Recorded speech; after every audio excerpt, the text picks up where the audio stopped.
playing Joe, I would try to drive the ball at his feet every time. That's one way of doing it. That's correct. I would first concentrate on upsetting his timing by changing the speed of the ball.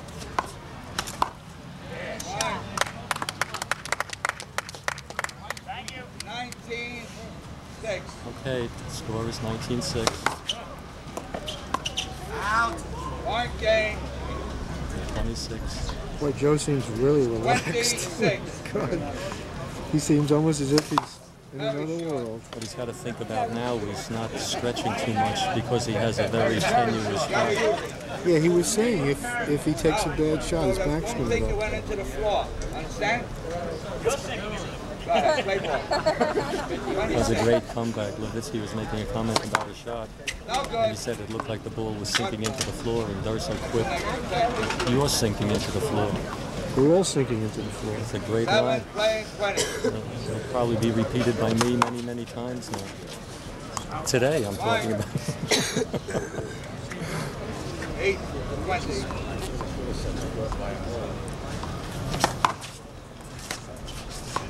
If you were Freddie at this point, would you just kind of go through the motions and listen to the next game?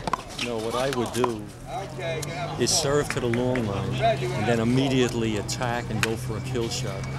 He wastes his time trying to butter Durso up to get a better shot. He must go for the shot, hit or miss, otherwise he's playing a losing game. But he's not a shooter. Well, he's a shooter. If he's ahead, I would suspect that he would start shooting. But when he's behind, he thinks he has to just keep the ball in play, which is a very bad policy. See, now what he's doing, he's tiring himself out even more for the second game.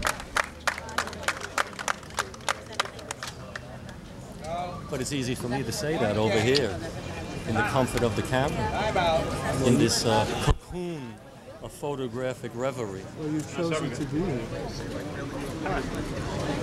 This is the juncture of the game where you ask a rather profound question, Matthew, like why didn't I remove the lens cap? Why didn't I make sure that the battery is charged? Why didn't I come down here earlier? Why did you? I knew you'd get to that. I talked the whole time anyway, whether or not it was on. I have to practice. We have a nice crowd here. You know, after about 5 years, I'll figure out the time that the games go on all by myself. Let's see. You wanted a picture. Am I playing good?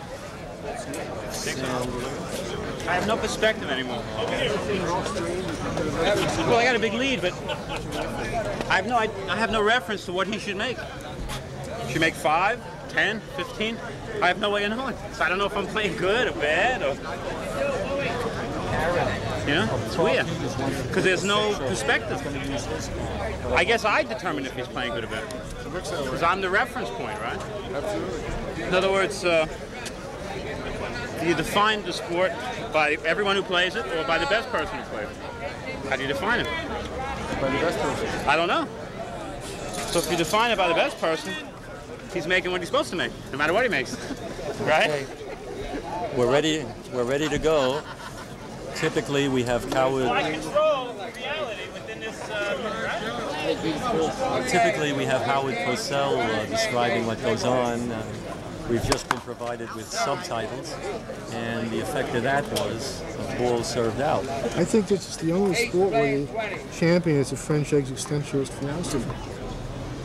Is that Sacre Bleu?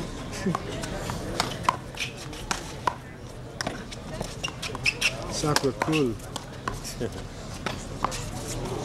Sacre Coeur? Cool. What about Sacre Coeur? It's the rectum. It's an anatomical cul-de-sac, that's what you say. Okay, You know, we have a great future in this business, Matthew. You Yes, keep in talking France. funny, and I keep talking funny.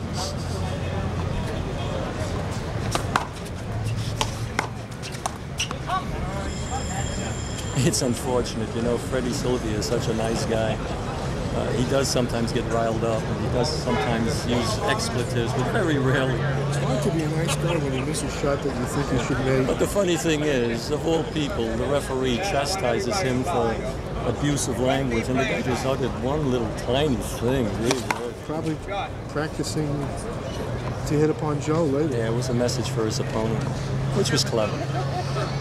But it might have, well, I don't think ultimately it will affect Freddie's performance.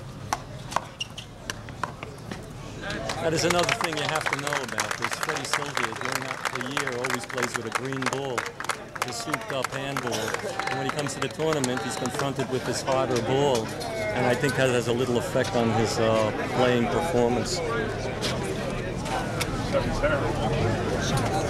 Yeah, well, I'm serving better to the right. Joe's like dunking a tea bag in a glass of tea.